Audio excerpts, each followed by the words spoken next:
The VLGA has put together a councillor professional development program that not only aligns with the Victorian Government's mandatory guidelines, but does so in a cost-effective and time-efficient way.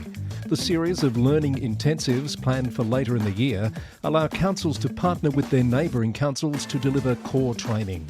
All modules are covered in 6 half-day sessions, and because the learning is shared with other councils, the costs are significantly reduced.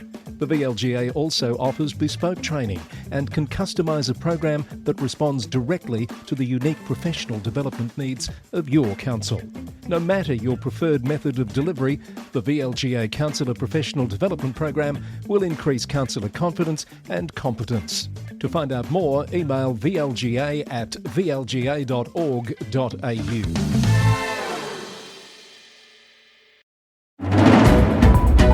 On the Roundup today, the Victorian Government releases its response to an inquiry into local government funding. 2 new members elected to the VLGA board, above average satisfaction for 2 Western Victorian councils. An acting mayor accuses colleagues of procedural vandalism. A pay dispute in Townsville gets nasty.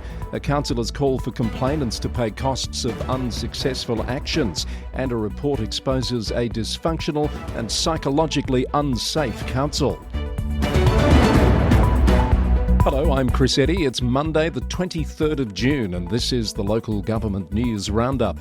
Also coming up today, I catch up with Clinton Jury from LGA South Australia after his surprise announcement last week that he's moving on from the association he's led as CEO for the past 4 years. The Roundup is brought to you by the Victorian Local Governance Association, the national broadcaster on all things local government, with support from Symphony 3, simple, connected customer experiences. The Victorian Government has released its official response to a parliamentary committee inquiry into local government funding and services, which made 48 recommendations. The response reveals a mixed approach to addressing financial sustainability challenges faced by local councils. While some recommendations have received full or partial support, several key proposals have been rejected. Notably, the latter includes the recommendation for the provision of adequate capital expenditure funding. The government maintains that local councils should be responsible for managing their own assets and considers borrowing a viable option for infrastructure funding. The government also does not support a review of the ratings system, noting a previous review was conducted in 2019. It has, however, shown support for several initiatives aimed at improving financial management. These include reviewing rate cap application requirements, establishing a local government sustainability framework, and supporting councils through programs like the Regional Planning Hub. The government has given in principle support to the recommendation that it not delay funding for projects under the Growth Areas Infrastructure Contributions program. Full support is given to the recommendation that free kinder be 100% funded, while there's partial support for a co-design process to ensure legislative impacts on local government are considered. On the whole, the government's response indicates a preference for maintaining existing structures while supporting process improvements. It backs simplifying grant applications and providing additional support for smaller councils, though many of these commitments are qualified as in principle rather than firm commitments. The response also reflects a clear stance on maintaining current funding arrangements for key services, with the government declining to restore historical funding splits for services like public libraries and maternal and child health services. With regard to councillor allowances, the government has given in principle support to a review and says it will develop resources and support to complement the work of the MAV and the VLGA with regard to councillor training and professional development. Overall, the government's position seems to be more of a continued emphasis on local government fiscal responsibility rather than any meaningful increase in state support for the sector. The report is available to read online and you'll find a link in the transcript for this episode. In other news, the VLGA has announced the results of its 2025 board elections. Glen Eira councillor Jane Carslake and Wyndham City Mayor councillor Mia Shaw have been elected to serve 3-year terms beginning the 1st of July. VLGA CEO Catherine Arndt has also acknowledged outgoing President Grace Lavella's significant contributions as her term concludes on the 30th of June.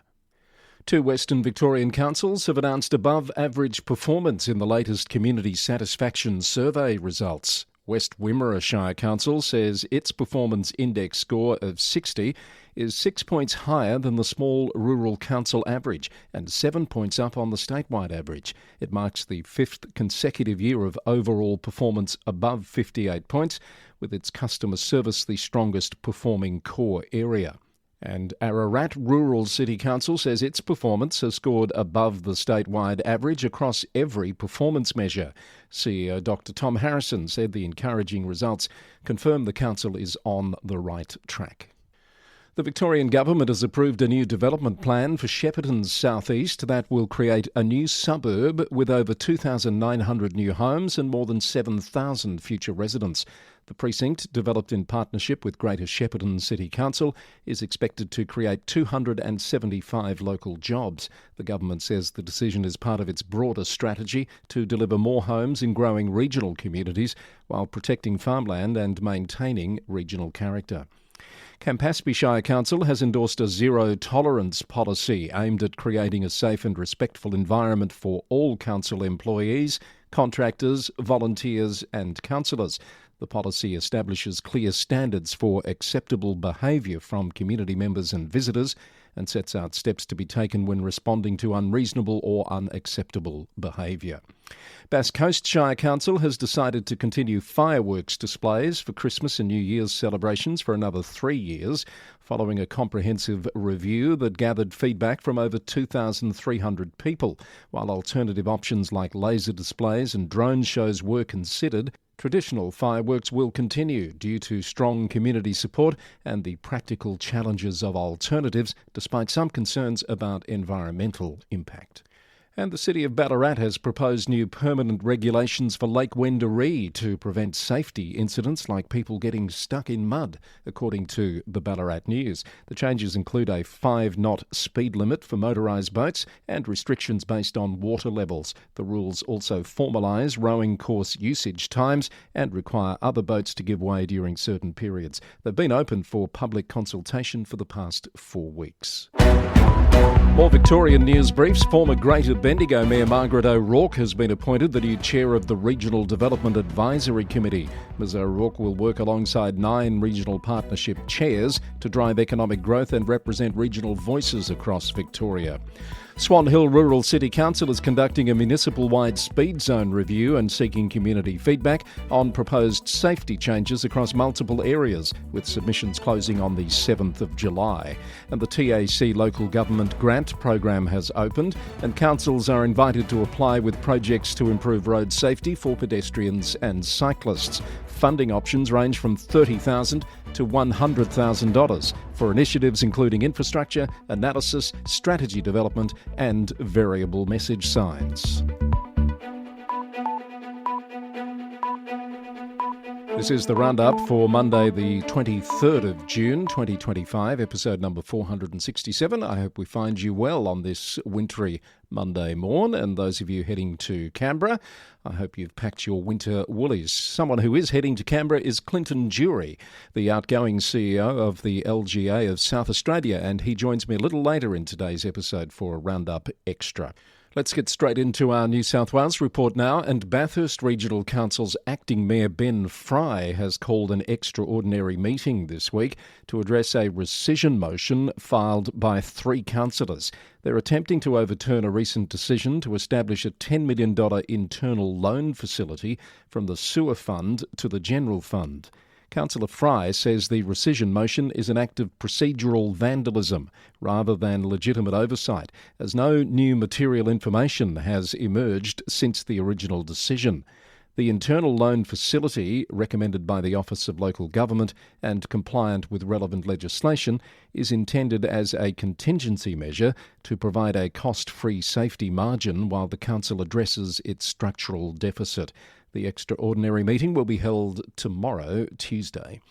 City of Ryde Mayor Trenton Brown has strongly condemned a recent decision to rezone the historic T.G. Milner Fields for residential development. The Sydney North Planning Panel has given the green light for a proposal to build 132 townhouses on the 6.2 hectare site in Marsfield, despite rejecting a similar plan just 2.5 years ago. Mayor Brown has called the decision catastrophic and is urging New South Wales Planning Minister Paul Scully to intervene. Speaking on Radio 2GB, the Mayor highlighted the Council's readiness to acquire the site for much-needed community open space. With projections showing a deficit of up to 21 sports fields by 2040 and plans for 37,000 new homes in the area, Mayor Brown argues that the decision severely impacts the community's future recreational needs. More than 80 caravan owners are preparing to face off against Clarence Valley Council in court today. The Daily Telegraph reported that council attempts to evict long-term residents from caravan parks in Iluka, Brooms Head, Minnewater and Woolai are at the heart of the dispute. Despite a council vote in April to issue new 12-month tenancy agreements, residents claim they're still in the dark about their fate, with a June 30 eviction deadline looming. The matter will be heard at the New South Wales Civil and Administrative Tribunal, where residents will seek orders to withdraw the termination notices and possible compensation. Liverpool Plains Shire Council is seeking expressions of interest to lease or purchase Quirindai's historic Royal Theatre, a heritage-listed venue that has served as the town's cultural hub since 1930. Despite winning heritage awards after its 2010 reopening, changing audience habits and maintenance costs have prompted the council to explore new ownership options. The Northern Daily Leader reported that the council is open to community feedback before making any decisions at their July meeting. And 4 regional councils in northwestern New South Wales are trialling 2 new Kia EV5 electric SUVs for 3 weeks each to test their viability in rural areas. Coonamble Shire is the first to participate in the $15,000 state-funded initiative as part of investigations by the Far Northwest Joint Organisation of Councils. After 3 weeks, the vehicles will move on to Walgett, Burke and Cobar Shire councils. The trial is looking at the vehicle's claimed 550-kilometre range and potential cost savings, while helping regional councils work towards net zero emissions goals. New South Wales News in brief. Griffith Council has voted to withdraw $400,000 in funding for a cremator due to budget constraints and a significant deficit. It was intended the cremator would be leased to Griffith Regional Funeral Services, but Region Riverina reported the decision comes as another business is establishing a privately funded crematorium in the town. Mid-Coast Mayor Claire Ponton will meet with Federal Minister for Emergency Management Christy McBain this week as she pursues Category D funding support for the Mid-Coast Council region. The council is compiling detailed damage assessments from businesses, primary producers and public infrastructure to strengthen their case for increased funding. And Maitland City Council is gathering detailed community feedback through targeted surveys to understand the impacts of the recent floods and build a stronger case for disaster recovery support. There are separate surveys for businesses, households and NGOs, with participants eligible to win emergency preparedness kits, while helping create a model for future disaster response.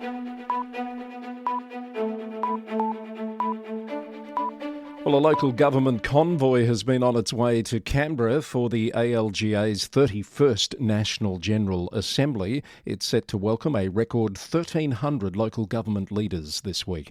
A program of high-profile speakers and sessions on regional development, technology and governance are lined up across the week, kicking off yesterday with a regional cooperation and development forum. President Matt Burnett is encouraging attendees to stay for a ministerial engagement forum on Friday, with federal ministers and shadow ministers in attendance.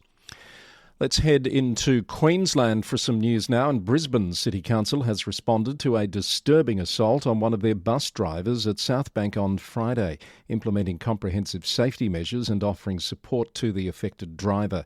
Civic Cabinet Chair for Transport Andrew Wines told the Courier Mail that even a single assault on a bus driver is unacceptable, and the council has equipped all buses with CCTV, emergency buttons, anti-shatter windows and driver safety barriers. Lord Mayor Adrian Schrinner condemned the attack on social media, describing it as deeply disturbing, saying that such behaviour has no place in Brisbane. The incident, along with a separate knife-related occurrence on the bus network, is currently under police investigation. A pay dispute in Townsville has erupted between the City Council and the AWU as the union targets the council's CEO and his salary while calling for a better deal for workers. Council CEO Joe McCabe has defended the council's wage offer, which includes increases of up to 14.61% for trade staff in the first year.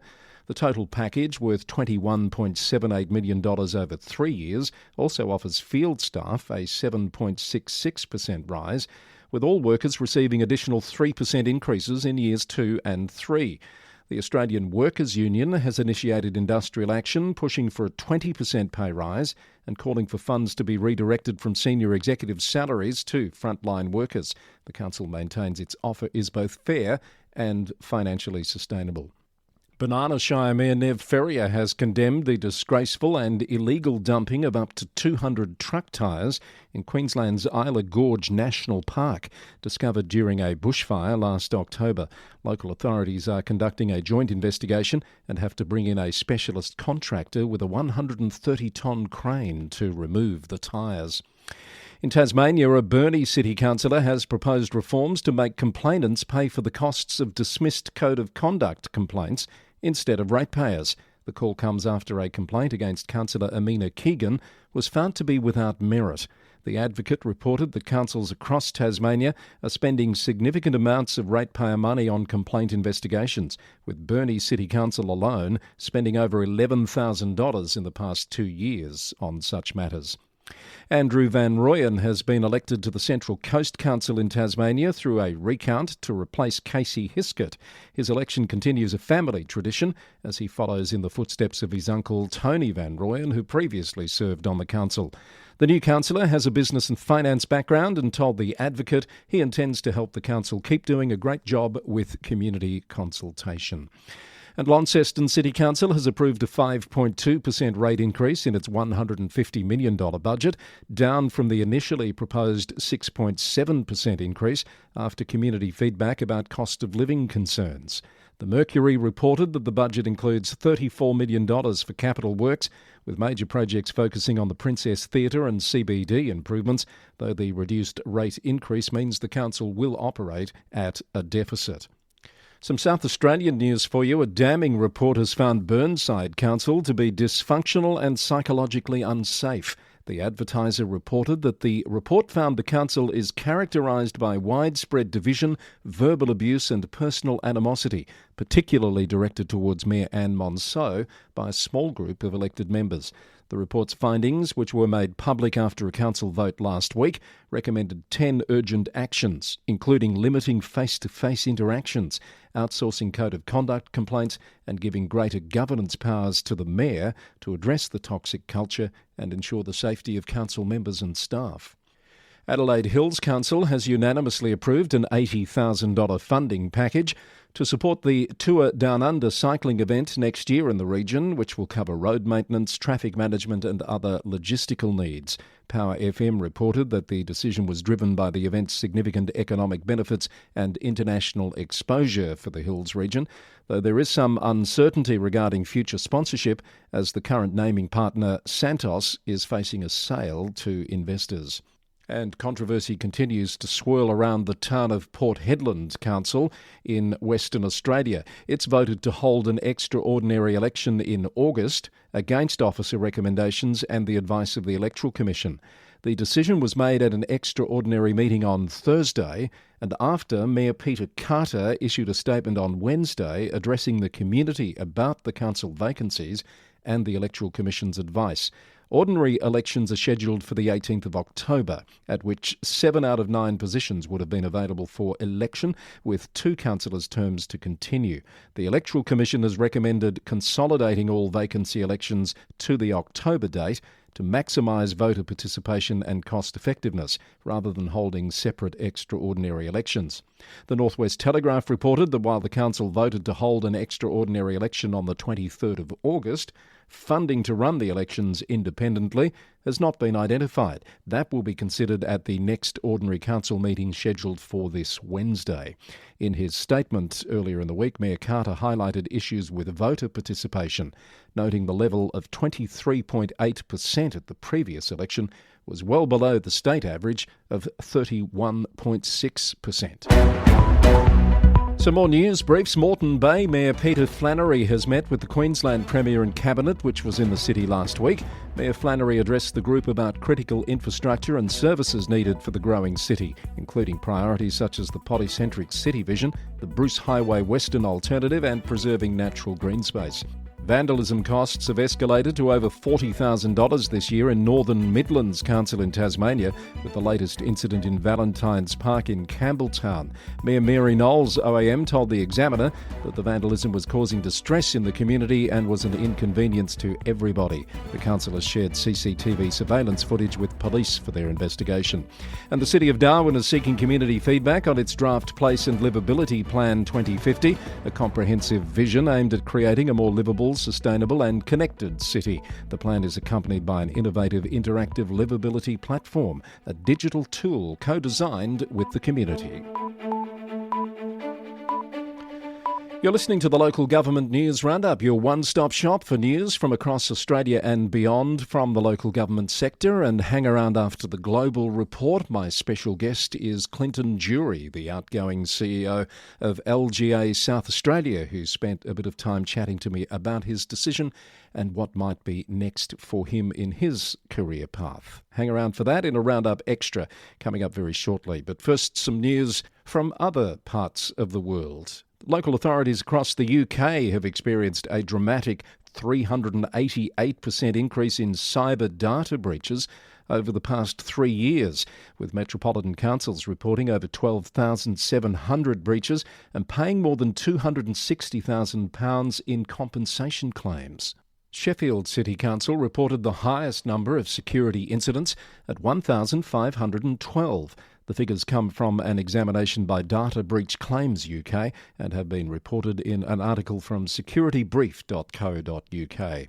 The Local Government Association has responded to the launch of consultations on local government funding reform and council tax collection in the UK, emphasising the need for adequate resources, financial certainty and a simpler funding system. The LGA has acknowledged the challenges of implementing changes while highlighting council's commitment to fair council tax collection practices that balance revenue needs with support for struggling households. Meanwhile, the Labor government has announced plans to overhaul council funding rules in England to redirect more money towards poorer areas, according to BBC News. The changes are set to be phased in over 3 years from 2026. The shake-up aims to move around £2 billion of funding to areas with higher deprivation levels and lower council tax bases, though rural councils have expressed concerns about potentially losing hundreds of millions of pounds in funding. In Canada, members of North Bay's Franco-Ontarian community are requesting the City Council to add their flag outside City Hall, joining the existing Canadian, Ontario and City of North Bay flags at Leger Square.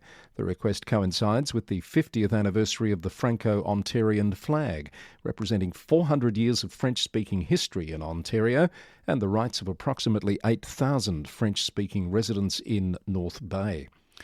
In New Zealand, Auckland Mayor Wayne Brown has rejected calls for a mayoral task force on dogs, despite growing concerns from residents about roaming dogs making their neighbourhoods unsafe. That's according to a report from Radio New Zealand. The council maintains it's addressing the issue through existing programs, including a $5 million investment in animal management and free de-sexing services. But residents and community groups say there's been insufficient progress and they report ongoing safety concerns.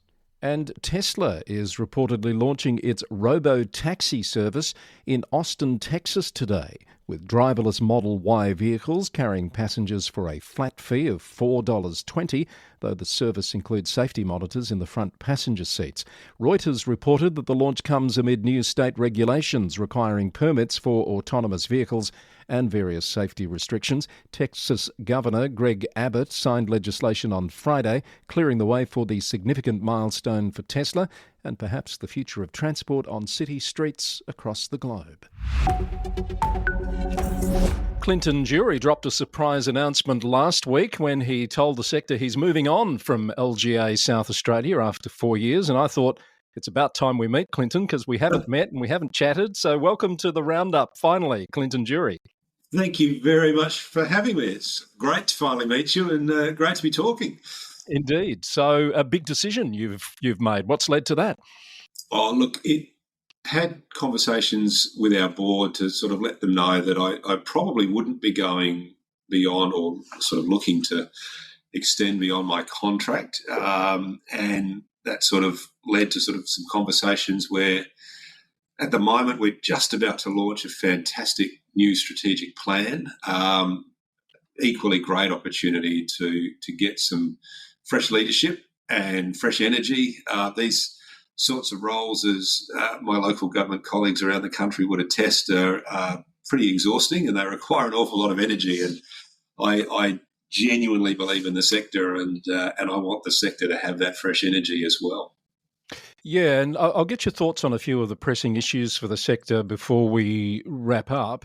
But I did notice in looking at your profile, Clinton, you didn't come from a local government role to this position, correct? You were in some different parts of the world. And look, at the time, the board made a very conscious decision to bring somebody into this role that had a good knowledge and understanding of membership bodies. And I mean, after all, we are the peak membership body for local government here in South Australia. So my history has been with sort of some of the bigger membership bodies around the country. I had nearly 6 years at looking after South Australia and Northern Territory at the Australian Institute of Company Directors. Had nearly 10 years at Australian Red Cross, Royal Flying Doctor Service. So really at the heart of it for me, and I guess what appealed to me coming into this was, I mean, I've grown to absolutely love local government. I mean, it's the sort of place you give it your little finger and pretty soon you're up to your shoulder. You can't get away from that. But what really motivates me and always has is our communities. And I worked out pretty quickly that if we as an organisation were at our best in supporting our councils to be their best, then our communities were the beneficiaries of that. So that's really been the motivation all along. Yeah. I think I noticed some time in the education sector in your background as well. So how do you think those different experiences have helped you adjust to the world of local government? Has it been something that's helped you? Look, it has. When I first found myself in this role, I very quickly worked out, and I guess the local government superpower, if you like, is we see issues horizontally. We don't deal in, some call them silos. I prefer to call them cylinders of excellence. But we see issues horizontally, and there's not too much that happens in a community that doesn't involve local government. And so when I look back at what I've done in the past, I mean, to me, education is such an important part of what we do. In our councils, we provide, and we're doing an amazing libraries campaign here at the moment, but I referred the other day to libraries as being the window into a community, but also a door to the outside world. And I really do believe that. But when you look at how we engage with communities across the state, the sorts of sort of distilling that passion that comes from what is really a structure that provides for really hyper-local energy around certain issues. You've got to be able to work with that, not against it. You really need to sort of make those decisions in the best interests of your whole community, and that's a constant point of friction and challenge, I know, for many councils. But everything I've done historically, right down to here in South Australia, we have a very important role as part of the state emergency response. We're a dedicated functional support group, so we've got genuine roles and a seat at the table when we're responding to emergencies here in South Australia. All of the stuff I did with Red Cross, Royal Flying Doctor Service, those types of engagements I had back then, it's all tools, tips, tricks, relationships that I've had to call on for this role. And look, I've loved it, because every single day talking to our mayors, our CEOs, our elected members, I've learned something every single day, and it's certainly made me a stronger person for being here. We often talk on this show as we catch up with different people about the different challenges that different councils have around the country. Some are very remote, and of course you've got some of the most remote areas in South Australia where councils are expected to provide services. How have you gone coming to grasp with those inequities that exist in the system that governments can't quite sort of crack in terms of supporting? Look, it is a real challenge. We know, particularly for state government, they like to solve issues with a one-size-fits-most approach. And we know for local government, of course, that doesn't work. We don't fix problems through economies of scale; it's through economies of scope. So we've tried really hard to try and find pockets where it's being done really well, and then have a look at why it's working well, and then how can that be applied into other communities that are facing similar issues. And look, we're really lucky. We have a quarterly seat at the state cabinet table, and I know I think we're the only state in Australia that has that, so we take that really, really seriously, but it's a really good opportunity to continue to sell that message to the state government. You're right. South Australia is an interesting sort of geographical mix, and I think 75% of our population lives within 50 kilometres of the CBD. Yeah. 90% of our people live within 50 kilometres of the coast as well. But outside of the CBD and our 17 metropolitan councils, our second biggest area is 23,000 people. So it drops away really, really quickly. And obviously the requirements on those smaller centres under the Act and those councils are exactly the same as the big councils. So we often use the statistic that our smallest council, our smallest member, has less ratepayers than our biggest member has staff. So that's a phenomenal difference. And the issues are so very, very different. So it's a lot of listening. We're not heavily resourced, so we've sort of got to try and focus on the areas where we can have the greatest impact. But getting out and listening is a really, really important part of that. A lot of our smaller councils in our regional areas, they also work together themselves. So there's a lot of joint advocacy, for example, that they're doing, and they plug into what we're doing, and that really, really helps, and we can cover some huge distances there. But it is a real challenge, and I think one that's quite unique to South Australia, just given its structure. I mean, we went through some significant reforms with voluntary amalgamations back in the 90s, and so we moved from sort of, I think we had in the 120-odd councils. We're down to 68 now.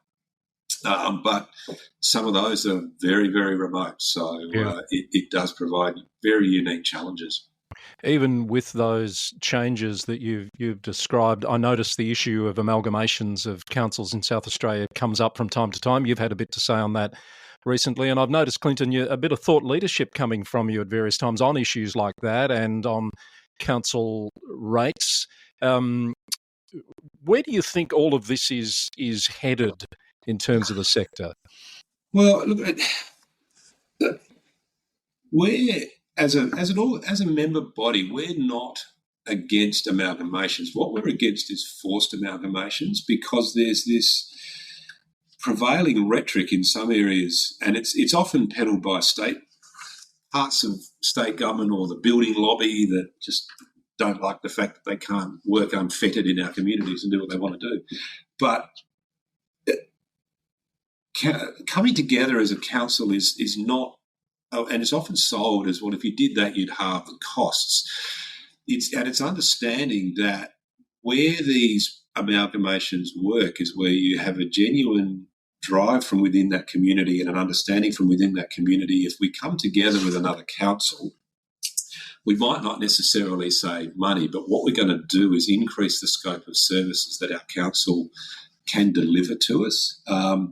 And look, in fairness, that's a conversation that we're finding increasingly in the media is understood.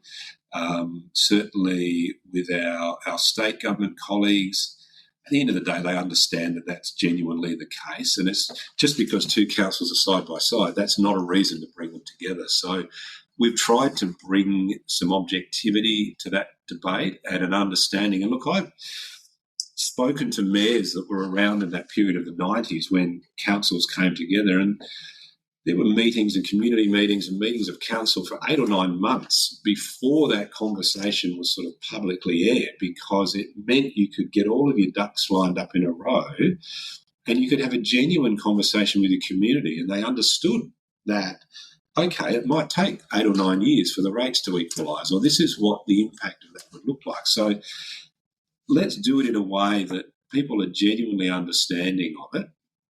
And let's be honest, most people don't understand what their council is doing in their area. So that's kind of led to that other work that we're trying to do. And I think it's incumbent upon organisations like ours to push back on that noise, to say, now, hang on a minute, I've never seen a council yet wake up and think, how are we going to make our communities' lives harder today?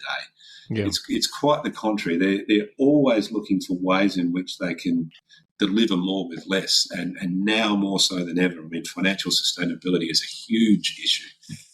But at the end of the day, councils have very limited levers they can pull. So the more we can do to help our community understand, particularly here in South Australia, just because your house value goes up doesn't necessarily mean that your council rates are going to go up, and that there's a finite budget, and depending on what you want, this is that whole debate. And nowhere else do you get that opportunity to have that conversation with your council around your views on that budget and that process. So, yeah, we've tried to take a bit of a lead on that and take a little bit of the heat, because councils are an easy target, and when they're fighting amongst themselves, they're not looking at the bigger picture, or state government or federal government, because when we come together as a sector, we are a terrifying beast, because we can genuinely say we understand what our community are looking for and what they need, and you should listen to us. So that's where we're sort of trying to get to. Yeah, very true what you say. And that issue of, when we're fighting amongst ourselves, the civility issue, the conduct issues, I think some South Australian councils have had some of the perhaps worst examples of conduct issues playing out in recent times. Is that a concern to you about the future of the sector at the elected level? Look, local government is truly reflective of our community, and I think the issues that we're grappling with as many councils around the state, we're obviously at the pointy end, and I think communities rightly expect our councils to sort of just get on with it and be civil and deliver for their community. However, the behaviours we see are no different to the behaviours we're seeing playing out every day in our community, and we're not trying to stifle respectful debate. I think that's really, really important. The contest of ideas is really, really important. The challenge we have is that the legislative tools are pretty blunt, and we've got a new panel that's in place. It's quite new, so we're spending a lot of time working with the sector on how to work within that and to understand the processes that people need to follow. But similarly too, we're also doing a body of work around some broader research pieces to genuinely understand what are the specific things that are happening and how can we support councils, mayors, elected members to manage those situations in the moment. How can we help them take the heat out of it? I think often when stuff is allowed to fester, it gets worse, and then it becomes really quite difficult to sort of deal with. But I think it's also what we're trying to do is, by and large, I don't know the exact number, but it's in the 90s. Like, things are working really, really well in councils too. So what are they doing, and how are they doing things differently, and what can we learn from those particular councils in terms of some of the broader behavioural challenges? But yeah, look, it always to see what's going on, that's for sure. Yeah, it always pays to remember that these issues that get the attention are generally the minority, and the vast majority are functioning. They sell newspapers. That's the challenge. True. That's the combat that people feed off of, and so that's really, really hard, and no one likes to see that, because even in councils where there have been challenges in behaviour, those councils are still doing the most amazing work for their communities. Like, it's extraordinary. So, but we need to have those environments where people feel safe, where people feel respected and listened to, and the debate can play out and the decisions can be made in the best interest of those communities. As we talk to you, Clinton, you've just come off the Vinnie's CEO's sleep out last night. I don't think it's the first time you've done that, is it? No, I'm a proud ambassador for Vinnie's here in South Australia in that program. Look, we know we can't solve homelessness by sleeping rough for one night. I made the comment in one of the posts that I did. One of the things we don't have is a fear for our safety, a fear that our stuff's going to get pinched. But what it does do is help continue to promote and lift the conversation around this issue. It's an issue that our sector particularly is seeing more and more of, and some of our bigger councils are very active in this space. The pressure around affordable and available housing is just beyond belief at the moment, and so more and more people are ending up in this place. I mean, we heard from a guy last night, Duncan, who was telling his story. There's someone that has been in meaningful work for close to 45 years, and literally through one particular change of circumstance found himself living on the streets. And so for me, I'm passionate about that cause. I think how we treat the most vulnerable in our community is a true measure of how civilised we are as a society. And so I'm really, really passionate, and anything I can do to help raise the profile of it as an issue is something I'm really passionate about. And the body, I'm finding it harder and harder the older I get to do it. But I'm lucky I can go home to a warm shower and Indeed. and a happy home. So, but I think it's important for us to keep raising that issue and bringing it to the forefront. Indeed. Congratulations on those efforts. Clinton, I can hear the passion that you've got for the sector, which has developed, I've got to say, over a short period of time while you've been in this role for 4 years. I'm thinking it would be such a shame to lose that to the sector, and I know you haven't got any immediate plans, but do you think you'll be still around the local government sector in future? I think it's going to be hard not to be honest. I've always said this has been, it's probably the best job in the world and the hardest job in the world at times. And what it kind of fills your soul. You really are fortunate to get to see all the amazing things that are happening every single day. It's stuff that most people take for granted. But for all of us, literally the minute your wheels leave your driveway, in your car, you're dealing with local government services and infrastructure. And I'm probably not as much fun at a barbecue anymore because I'm very defensive of the sector. People complain, what about this? And why hasn't that happened? And can't you just stick to roads, rates and rubbish? And so I'm a fierce advocate. And look, I will certainly be keeping a very close eye on the sector. And I was talking to the Premier last night at the sleep out. He's another participant, Peter Malinauskas, in this mini sleep out, and we were talking just about the amazing work that happens here in South Australia. And as a state government, they know they rely on us as a trusted delivery partner for so many of the things that we do. So yeah, I think it's going to be hard to leave, that's for sure. So what do you think you'll do next? Well, I plan on having a holiday, or at least a rest. Annual leave's you don't get a lot of it, or you don't get time to take a lot of it, and I tend to throw myself into things. I've got a daughter doing year 12 and a son in year 8. I'm genuinely looking forward to just dropping them off and picking them up from school each day, and spend some time with my beautiful wife. And I've been thinking about, there's quite a few regional areas I actually want to go and just spend a couple of days there.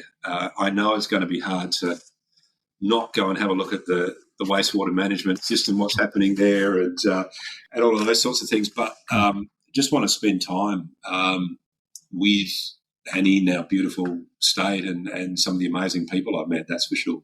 But I reckon it'll be something connected to the community, I think, is where I'll be headed next. And what that looks like, I don't know. That's the exciting part. And that'll definitely be in South Australia. You wouldn't look elsewhere in Australia? Well, I've done, up to this point, actually, for probably close to 15, 20 years, most of my roles have been national roles. So this has been the first sort of locally focused role that I've done for quite some time. Absolutely open to looking at what might be out there in the other states. Happy to do that. And I think now more than ever, we've got that capability to do things in a blended and sort of hybrid way as well. So excellent. Well, there you go. I hope I haven't caused a run on your phone with that question. But Clinton, thank you so much. When do you finish up there? I'm here for another couple of weeks. We've got busy time in Canberra next week with the National General Assembly, and a lot of meetings in place that we've got to sort of continue to fly the flag around financial sustainability and that funding, particularly for our councils. Here in South Australia, we get the short end of the stick with road funding, so that's a constant sort of conversation we're having. But then wrapping up on the 1st of July is the last day. So it's rapidly approaching. Well, all the very best for those last couple of weeks and for whatever comes next for you. And when you do know what you're going to be doing, make sure you let us know so that we can talk about it here and let everyone know what you'll be up to. Absolutely. No, more than happy to do that. Thanks very much for having me. Great to have you on. Clinton Jury at LGA South Australia. Good to meet you and all the best. Thank you. My thanks to Clinton Jury there for his time to chat with us today here on the Local Government News Roundup. That's our show for Monday, the 23rd of June, episode number 467, brought to you by the Victorian Local Governance Association, the national broadcaster on all things local government, with support from Symphony 3. Simple, connected, customer experiences. Find out more about this episode, including story links at lgnewsroundup.com. The Roundup is recorded in the city of Greater Geelong, Victoria, on the land of the Wadawurrung people of the Kulin Nation. Until our next episode, thanks for listening and bye for now.